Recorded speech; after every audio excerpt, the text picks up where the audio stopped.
Welcome to Political Perspectives, and once again we come back to you after a week in which there have been enormous developments in the presidential race in particular. We've seen a motivated Republican convention officially nominate former President Trump as its leader, and Vice President nominee is J.D. Vance. President Biden has been forced out of the race by his own party. President Obama, in not endorsing Kamala Harris at first, but in praising Biden, talked about a process for choosing the next leader of the party. That process lasted only 48 hours because Chuck Schumer, Senate Majority Leader, came out and said the process is over, it's all been decided. Kamala Harris appears to have the nomination locked up. Joining me again to discuss these matters is the chief political correspondent for the Washington Examiner, Byron York. And Byron, do voters have any reason to believe that the Democrats really care about democracy in general? They say that they are the savior of democracy, or indeed, do they care about what voters think about who should the leader should be or the policies that should be adopted? Well, I hear him talking about democracy all the time.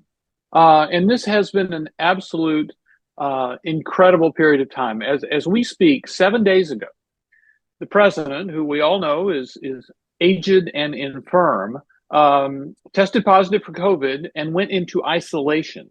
And while in isolation, he was forced by a group of Democratic insiders to withdraw from the presidential race. He then quickly gave his endorsement to Kamala Harris, and the party stampeded. I don't think there's any other word, just stampeded to Harris. And within about 30 to 32 hours, she had the nomination. She had a majority of endorsements from Democrats in the House of Representatives, a majority in the Senate, all of the state chairs, and then she had a majority of the nearly 4,000 delegates to the Democratic National Convention. So it was an absolutely mind-boggling, head-turning process. And there was zero transparency. If you remember, a week or so ago, before Biden had actually withdrawn, there were Democrats talking about something like a mini primary.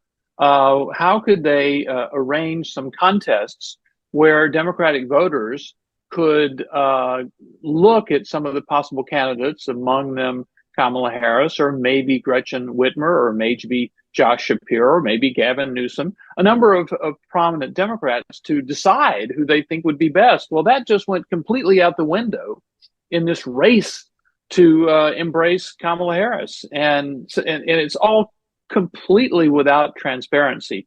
We're going to have to try to find out what happened behind these closed doors.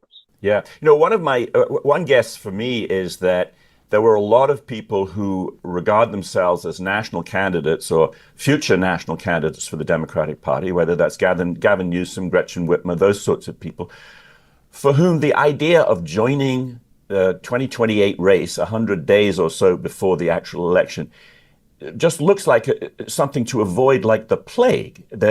Donald Trump has been leading in the polls. The party that they would be leading is a total mess.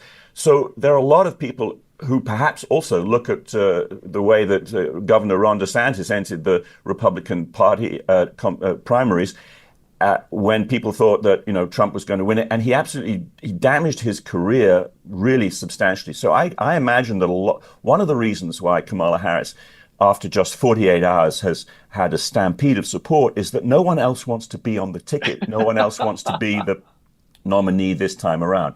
So here we are with Kamala Harris, and I'd like you to take a look at a clip of one of her first public appearances as the presumptive nominee, and then we'll talk a little bit about it. I'll get your reaction to it. California, and before that I was a courtroom prosecutor. In those roles, I took on perpetrators of all kinds. Predators who abused women, fraudsters who ripped off consumers, cheaters who broke the rules for their own gain. So hear me when I say, I know Donald Trump's type.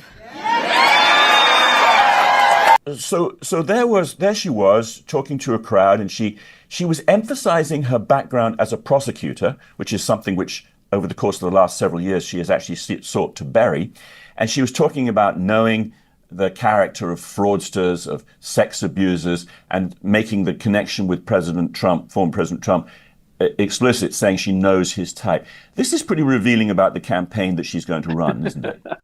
I think it is. I mean, you look at that and you say, well, that's why this lawfare campaign happened. I mean, that's why we saw the lawsuits and criminal cases against President Trump, former President Trump, so that the Democratic candidate could use them in the campaign. And in the clip, Kamala Harris specifically referenced the 3 cases against Trump that have been adjudicated, all of them in New York. The E. Jean Carroll lawsuit against Trump, that's the sexual abuse lawsuit. The State Attorney General Letitia James lawsuit against Trump, that's the business fraud lawsuit. And then the Alvin Bragg indictment of Trump, in which Trump was found guilty on 34 felony counts. That's another business fraud case. All of them deeply, deeply flawed cases, but there they are. They got judges, they got juries, they got verdicts. And that is why this was done, so that it could damage Trump in the election. Now, whether it actually will, we don't know. But clearly, Kamala Harris, in her very first appearance as presumptive nominee, made a big deal about it. So I think it's going to be a big deal in the campaign. Yeah, it's like a keynote for the campaign. And the flip side of that keynote is that she is going to try and bury her extreme left-wing past. I mean, she was perhaps the most left-wing voter in the Senate. She supported the Green New Deal, called for the ban on fracking, an end to offshore energy exploration. She actually tweeted out a way for people to send money to the George Floyd rioters. In all sorts of ways, she's been a left-wing candidate. And of course, she was in charge of the border of illegal immigration and trying to stem that flow. And now suddenly she's running away from all of that, and she's getting great help from the media, as you'd expect, with CNN correcting the idea and Axios correcting the idea that she was the border czar, an area where she categorically failed for the last several years. What you see is her running away from her record, the media helping her run away from the record, and she wants to bolster the idea of herself as being the antagonist and the prosecutor against Trump.